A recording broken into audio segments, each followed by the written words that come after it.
right in saying what we've seen in Bangladesh over the last couple of weeks has been a popular revolt. It has not been fomented from outside, no Chinese hand, no ISI hand, no external hand. This has been purely internal, spontaneous and organic.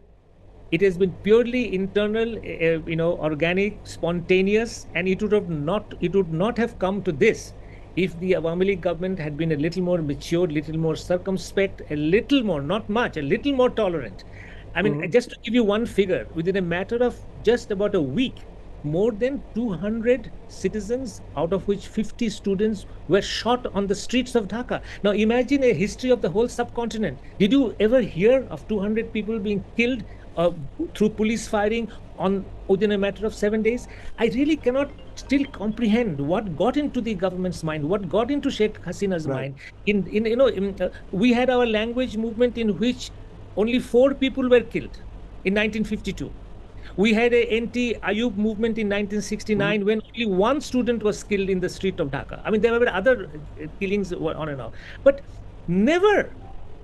So then this number strike a chord, and it happened day after day for 7 days. So you have a killing on day 1, stop it on day 2. You have a killing on day 2, stop it on day 3rd. So I tell you, I'm a very old journalist. I'm running this paper for 33 years, and believe me, I could never comprehend on this absolute mindless violence with which the demonstrations had been handled. And I feel that if it was handled in a matured way, we may not have had such a dramatic and drastic consequences. But my last point about whether there is a Chinese or this and that, here I'd like to appeal to my Indian journalist friends that we are a country of 70 million people. We have a middle class of 30 million. I mean, please do not always think that we are either pushed by Pakistan on one side, that's why we do something, another day India pushes us on another side, or Chinese pushing us. Do give us the dignity of a people, citizens of a sovereign country. It has now been 53 years we have been independent.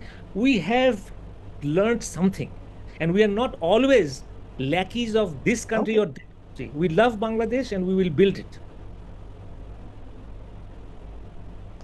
On that positive note, Mahfuz Anam, as always a pleasure talking to you. I look forward to carrying forward this conversation in the weeks ahead. But thank you so much for joining me. My last comment would be that India remains a very important partner in our development, in our democratic journey.